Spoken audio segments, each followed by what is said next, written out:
the idea of obedience to the law had been something which applied even to monarchs. And this led in due course to monarchs being subordinated to a democratic voting procedure. That never happened in Russia. Yes. The law was an instrument by which absolute rulers controlled their subordinates. Yeah.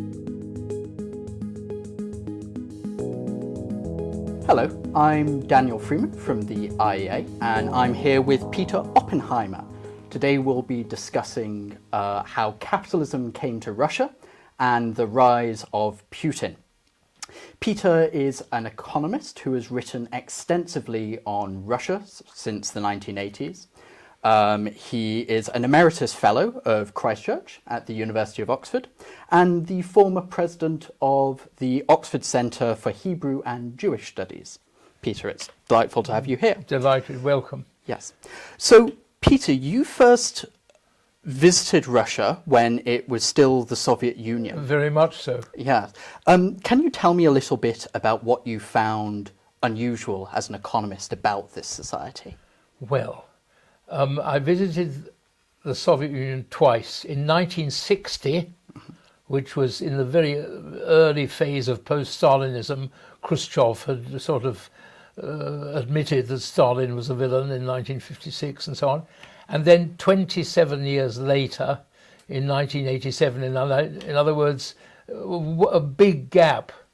And on the first occasion, we were a student group, and of course we were met by fellow students who were clearly approved, and we shown approved things and had an approved program and so on. And we were told about how marvelous progress had been since World War II. In 1987, it was much more normal, if you like, an international visit. There was an international conference involving Chatham House and the Royal Institute of International Affairs here, and the equivalent organization in Moscow called IMEMOR, the World Institute of World Economics and International Relations. And the thing that struck me on that second occasion was that how physically the place had hardly changed and was still looking, as it were, like a post-war, slightly dull. You know, there was a lack of facilities like restaurants, and you know, you had to sort of have special arrangements to meet socially. There had been, in that sense, a maintenance of a sort of grey society with little progress towards merriment, if you like. So, in your experience, perestroika, which had obviously started by this point. Well, it had started. It hadn't got very far. Yes. What about it? Well, this was primarily it had an impact on political and social relations to some extent, but not really on economics in the Soviet I think Union. that's correct. And that occasion, that perception, by the way, had struck me a few years earlier in Oxford in 1984. Note the year, that's 40 years after D-Day, when we had one of our periodic Russian visitors in Oxford at Christ Church, and we were used to those. The Russians who visited us were generally had been approved Russians who made aggressive remarks about social distinctions in this country. For example, in Oxford colleges, that students didn't sit at the same table as their professors for dinner and things like that.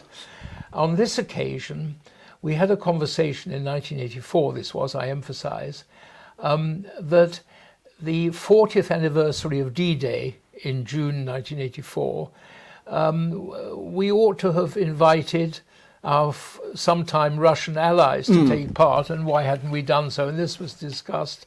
And I explained to this Russian visitor that, of course, the general British public was not very well briefed on these circumstances. For example, you know, we're trying to say we won the war. Well, that's true in a certain sense, but we neglected the fact that by far the greatest number of casualties, for example, more than all the rest combined in World War II, was sustained by the Soviet Union. In the region of 20 million people, if I Now, recall you mentioned correctly. the number. the chap asked me, the visitor, this quiet visitor, "Oh yes, very interesting. How many casualties do you think we had?" And I said, "Well, I don't regard myself as an expert on this, but the number, that we float, those of us who are interested, float around is, as you say, 20 million.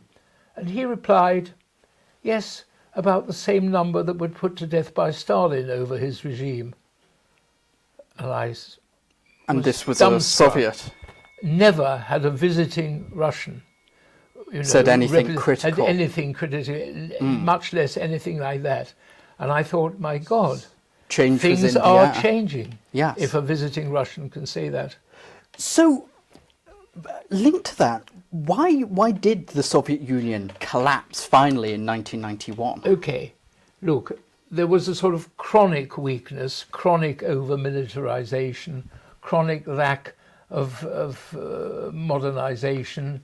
I mean, even their own methods of modernization were not very successful. I mean, they used to spy on, consumer articles, but then they were very hesitant to transmit the information got by espionage to their own industry, because this would have revealed that they were engaging in espionage. So there was, so there was a long-term weakness, but the immediate proximate causes were twofold. One was, believe it or not, very interesting for the present day, there was a war in Afghanistan. And they spent disproportionately on fighting this war, and rather unsuccessfully, and then withdrew after 9 years, after severe casualties. I won't make any obvious comparisons with Ukraine, but you can make some. So they've been weakened by that. Secondly, very interesting, an entirely Western phenomenon, the collapse of the oil price in 1986, which fell from the high 20s per barrel to under 20. And this was important for Russia because Russia's economic relations with the foreign countries relied very much on being able to export a modest amount of oil at world market prices, while exporting to their own satellite countries in Eastern Europe larger quantities of oil at artificially low prices. And all of a sudden... Which helped prop up the regimes in Eastern Europe as well. Exactly. And all of a sudden the collapse of the oil price, which after all had been high since long before the start of the Afghan war, since the early 1970s in fact, you see, when it was first put up. This meant they were a sudden gap in their export earnings. So the apparent stability that had existed in the 70s was in large part artificially created by high oil prices. So in other words, the Afghan war and the collapse in world market oil prices were the two immediate causes of the collapse. They affected the timing, if you like, rather than the actual fact that it didn't succeed. Right. So after Gorbachev announces famously on Christmas Day, our Christmas Day, not Russia's Christmas Day, in 1991, that the Soviet Union would be dissolved, Yeltsin comes in as the new president of the Russian Federation. With some time lag, yes. Yes.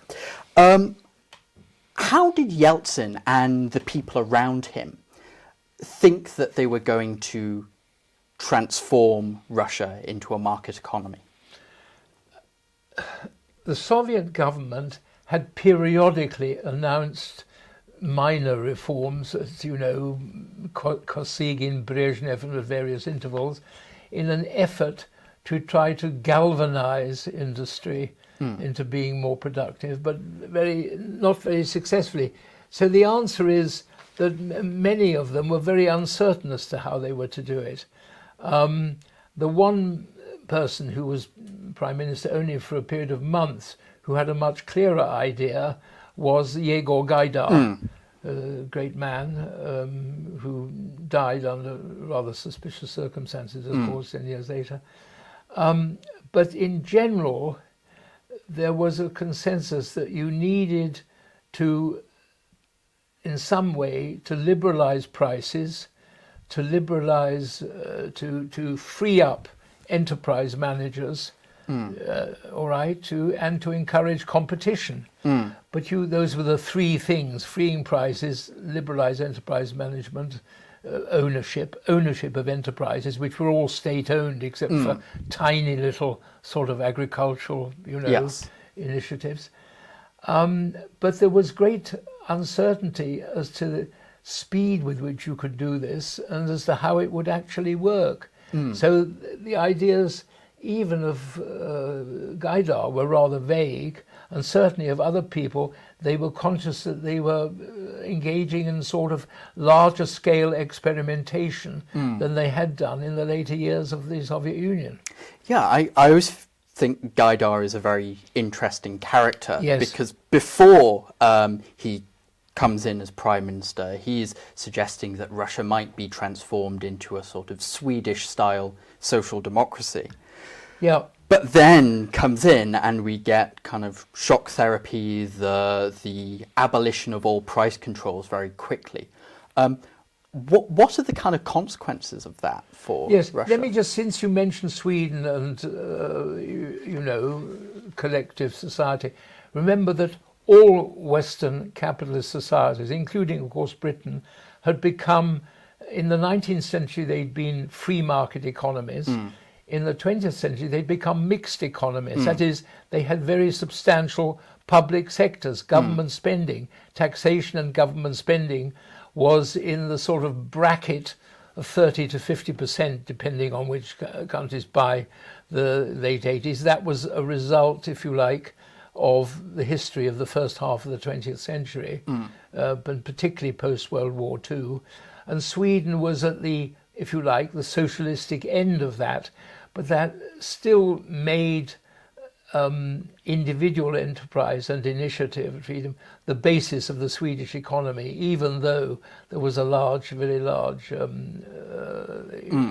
public sector. Now, the thing is, in Russia, that was not the case. The government issued basic orders. It controlled prices. It controlled production. It issued orders, and moreover, although this had taken a particularly severe form under the Soviet Union, it wasn't radically different from the way Russia had been run for centuries. Great steps forward, Peter the Great, Catherine the Great, and then various people in the 19th century. It was always top down.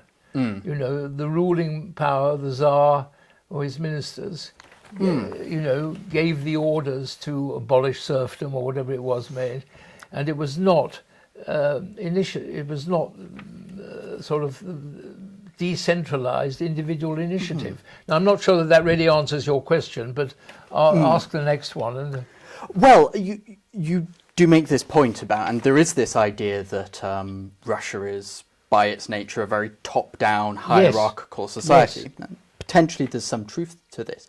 But with privatization, in the first place, we do get this idea of trying to spread ownership of property out among the population, especially with this idea of voucher privatization. Yes, yeah. Now, I just want to read a short quote from Anatoly Chubais. Yes, who was the initiator, of course. Yes, do read the quote. Another advisor to Yeltsin. Who incidentally is now in exile. Yes, he's fled Russia since the war started. Yes. I think he's in Istanbul, last I heard. Yes, okay.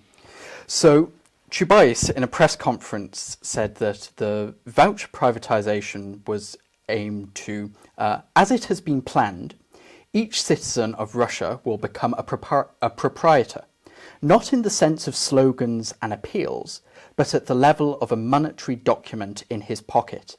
The implementation of this program will itself become an irrevocable guarantee for a more comprehensive process of reform. So what was work? Well, yes. What was voucher privatization, and why didn't it work? Voucher privatization was a system whereby mainly the managers and employees of individual firms were given shares in representing a part ownership of that firm, and then on a smaller but more diffuse scale, the population at large was given vouchers, which could be exchanged for shares of their choice if they could find a way of buying them in an industry in which they wanted to invest. Now, that in theory is all very well. What in practice happened was that the managers and senior bureaucrats and other people in positions of influence were able to buy up the vouchers from ordinary people who didn't really quite know what to do with them. And so voucher privatization led in fact to a concentration of share and therefore firm ownership in the hands of the managerial class, if I may call it that. The oligarchs. Well, they became the oligarchs because they then became much richer, because not only did they buy up these vouchers from people, they then used various kinds of manipulation to increase their power and wealth at the expense of the population in general. I mean, I'll give you one little example, very important. There was a rather complicated maneuver by a small group in mainly the oil industry, but also metallurgy, led by some names which are still famous, Khodorkovsky, of course, but also others, who owned holding companies.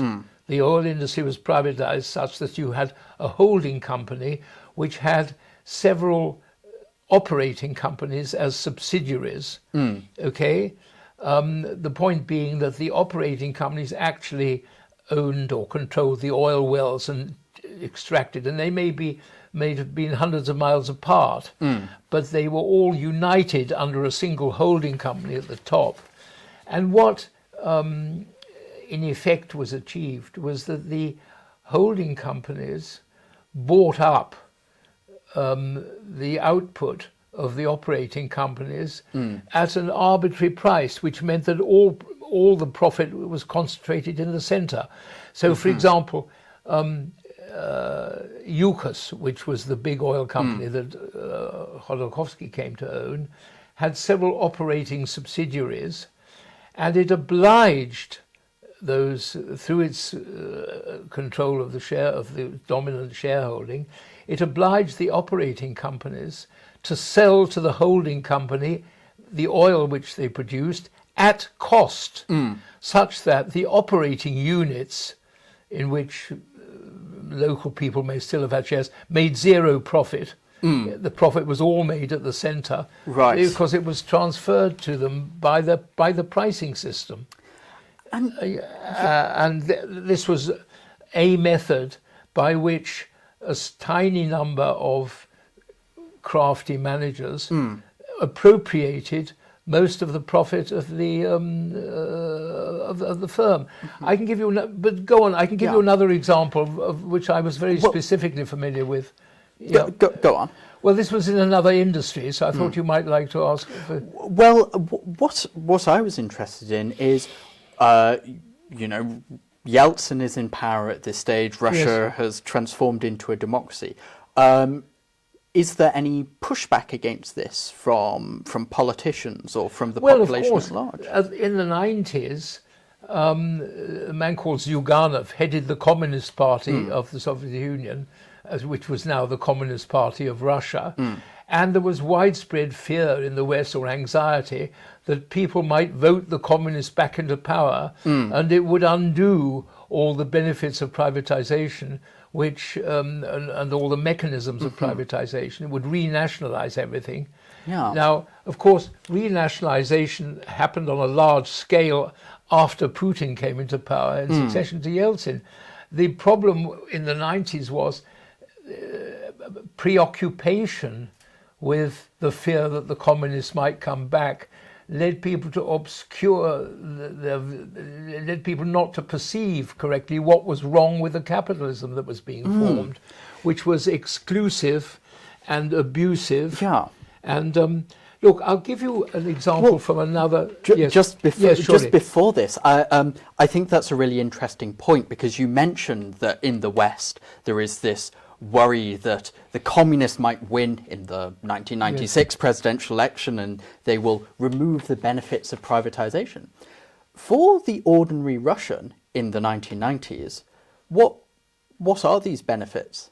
Well, that was precisely a very good question. They weren't at all clear. There were overt financial swindlers who solicited, deposits from the public, either of the vouchers themselves or of the cash which they received on getting the vouchers, or of pre-existing cash holdings, because something which we haven't discussed at length is, of course, the Russian public held large amounts of ruble deposits, which they'd received as wages, but there was nothing to spend them on in the final years of the Soviet Union.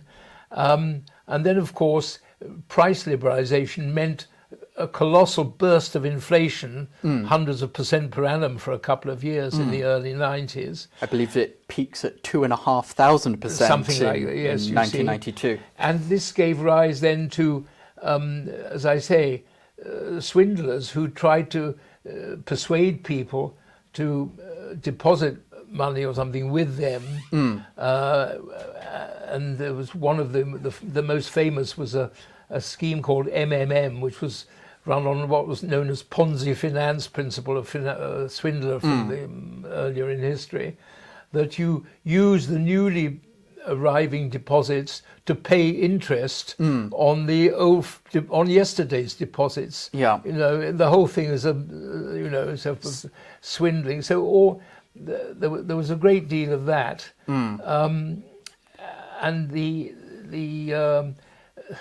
ultimate control over the physical assets of the Soviet Union ended up, as I say, with a small minority of people. But sorry,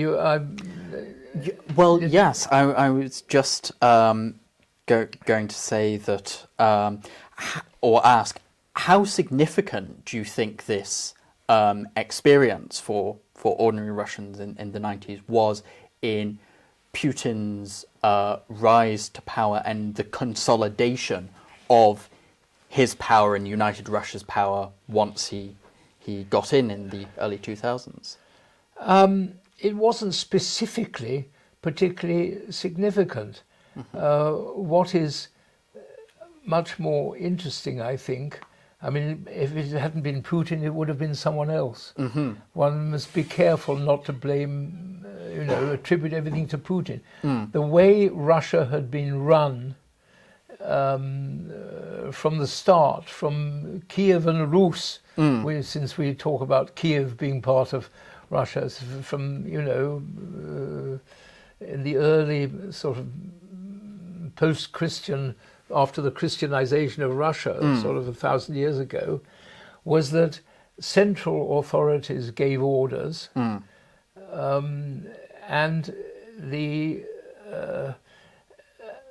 the man in the street, if you can put it that way, or the man on the field, or after the 16th century, the serf in the field, had no say really in how policy was determined, but was used to being obedient and taking orders. And it was really only a matter of time before someone would involve who would resume this tradition of taking orders. The idea that the collapse of the Soviet Union meant the arrival of democracy was an important error, I think.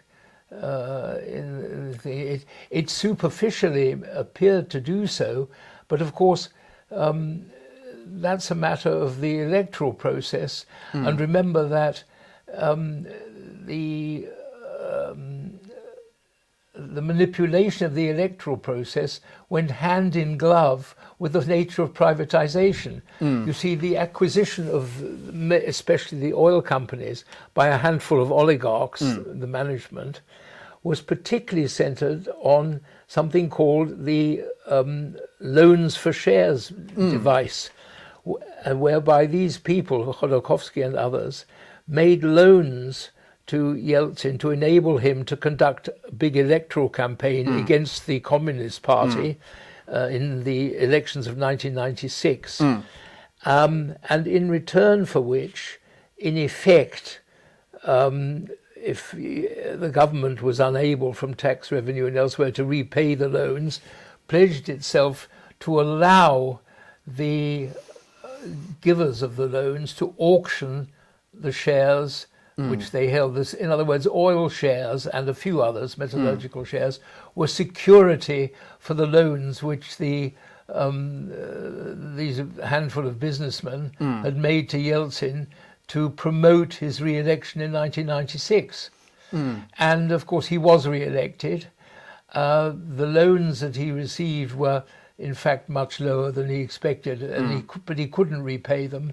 And in effect, he then authorized the auction of the shares as security by the very people who had given the loans. It was all a fiddle. In other words, they ended up controlling the oil companies whose shares had been securities for the loans.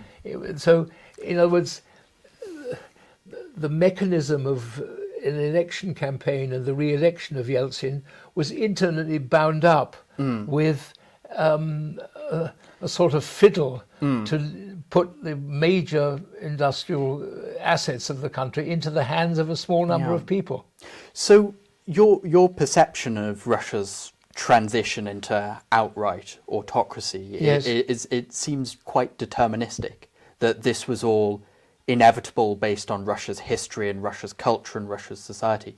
Do you think there was ever a point at which Russia might have taken a different path and a sort of towards a true market economy, not one that's controlled by cliques of oligarchs, and to actual democracy? A very, very good question. And I think almost certainly the answer is no, not really. Because Russia has never had it. Russia, you see the paradox, the essential paradox of Russia in the last several hundred years. Let's not go back to the Tartars. We should go back to the Tartars, but maybe next interview. Is that Russia has been in the first division as a creative society, scientific thought, the performing arts, music, ballet, cultural phenomena and intellectual phenomena have been remarkable. In terms of the political regime under which these have taken place, it's been more or less a disaster all along. It's, you know, and there's no reason to suppose that it could suddenly have attained, you know, a democracy as a result of, if you like, a stumble over its economic development. After all, you must remember that in the West, the age of liberalism, beginning, if you like, with Adam Smith and so on, really started with thoroughgoing individualism, in which there was, you know, very little collective power. You see, in the Soviet Union collapsed, it was a thoroughly state-owned economy. The build-up of the state element in Western economies was a late stage. You see, in the early stages of industrialization, as say Adam Smith, there hardly was a state sector at all. Emerged out of economic developments democracy that occurred first. Emerged out of individualism. It was interesting. You see, rather interesting. In the 18th century, of course, voting rights were very limited. And as you know, universal suffrage only came to Britain in the 20th century with the flapper vote in the 1920s. But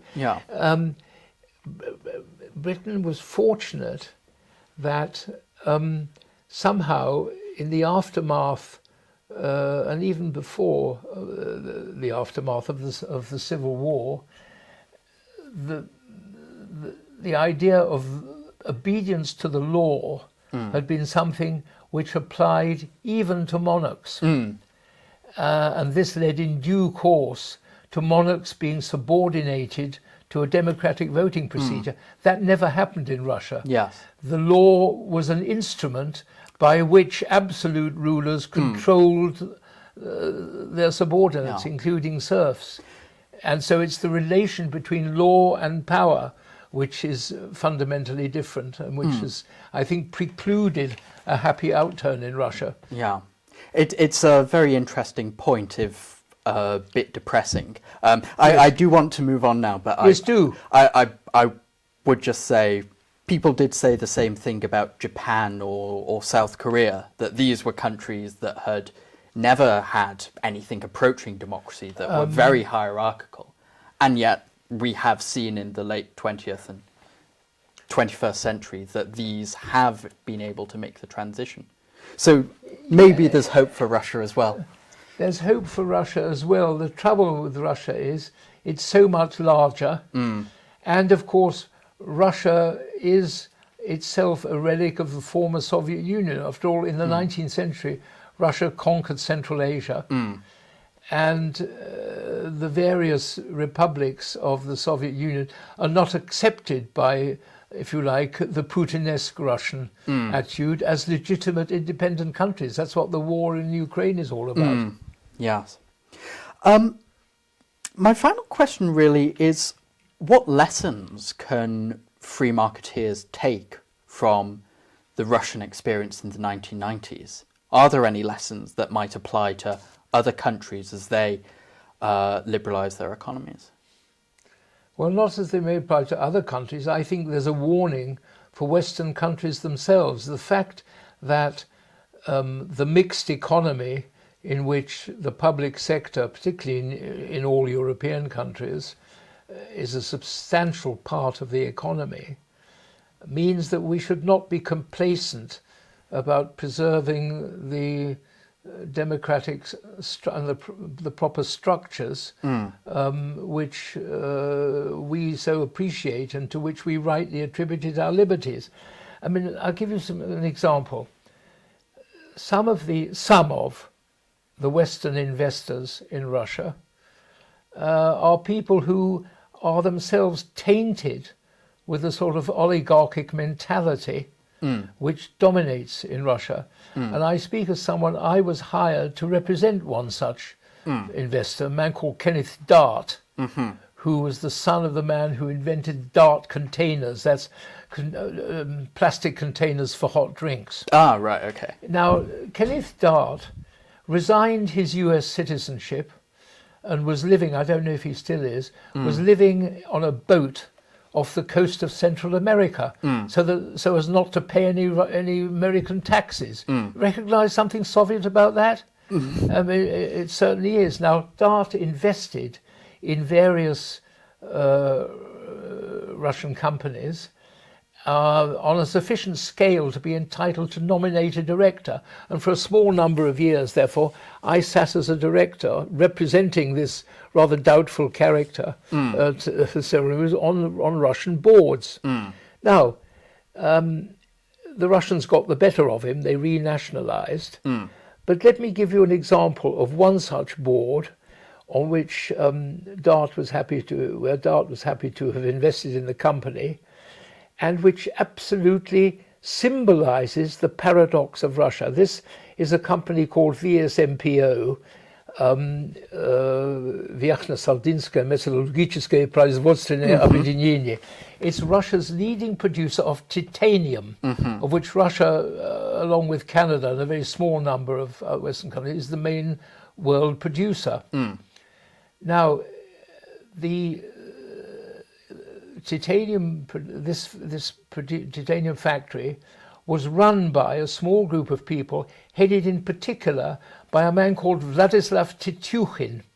Very, very interesting example of the Russian paradox. Why? And I knew him personally. He was very friendly to me. You know, I met him several times.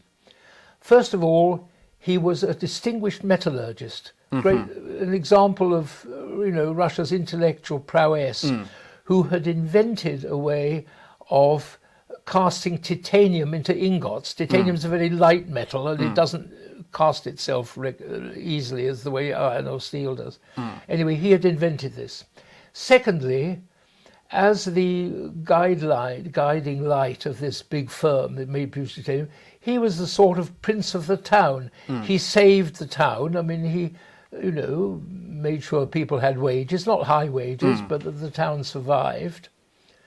And thirdly, and I take a deep breath, he was a thief. He and his colleagues on the board of directors created a subordinate company which lived in Germany, to which subordinate company they sold the exports of titanium, which were very large, at a price slightly below the world market price. And the gap between world market prices and the slightly lower export prices they took for themselves.